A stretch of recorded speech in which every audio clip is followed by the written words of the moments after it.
Alden ni Chord update. Ay spotted si Alden sa birthday ng anak ni Joyce Cheng na si Baby Olivia Isabel. At may nagpa-picture pa nga kay Alden na sabi, hala, tumatanda dapat mga bata ang kasama. O diba? John Lloyd daw before. Ngayon Alden daw, you know. Ayan pa nga si Alden. Ayan yung venue ng birthday ng anak ni Joyce Cheng na si Baby Olivia Isabel. Ang daming bisita. Isa na si Alden sa mga bisita sa birthday. Ang first birthday yan. Advice mo So, interview kay Alden.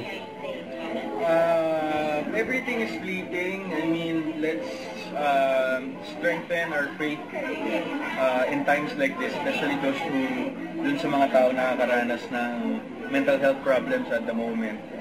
Advice ko rin with all the people that surrounding them, assist them in the most not so hard way. Kasi minsan pag, going through a phase like that, minsan pag masyado nating pinipressure yung tao who's undergoing that kind of situation and circumstance, mas lalo silang hindi gumagaling and mas lalo nilang napifeel na they're not normal. So don't make them feel not normal. Just treat it as, give them space, pahinganin natin sila. Kasi you'll never know, in that small ways, yun yung makakapagpagaling or makakapagpaganda ng situation ng tao who's undergoing those kinds of problems. So, yung sa McDo branch mo, nag-serve ka rin? Yes, actually during the opening. And then, so, I'm gonna be also opening another store this year.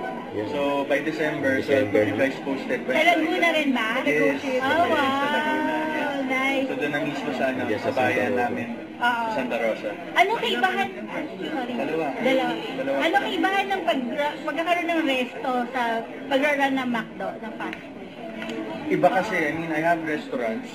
I have Conscious Garden. Wala na pala, hindi nag-rebrand na pala. I have Conscious in the South.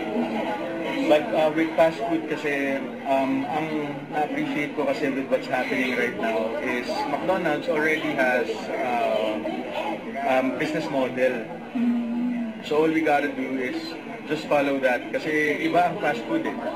Fast service siya, sobrang crucial ng quality. Since nga fast moving, kailangan on the spot ka sa mga small things that could make the customer get frustrated. So, pero enjoy siya kasi you get to feed a lot of people, give them a good experience. Being part of McDonald's for almost 10 years taught me a lot in terms of business. And kaya I'm keeping my loyalty with them. And also, I even ventured on being part of McDonald's and being a business partner with these people.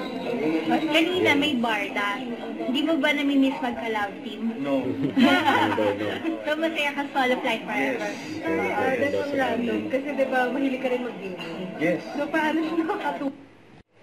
Don't forget to subscribe, click the notification bell for more update. This is Richard Anchum Vlog. Stay tuned for more videos.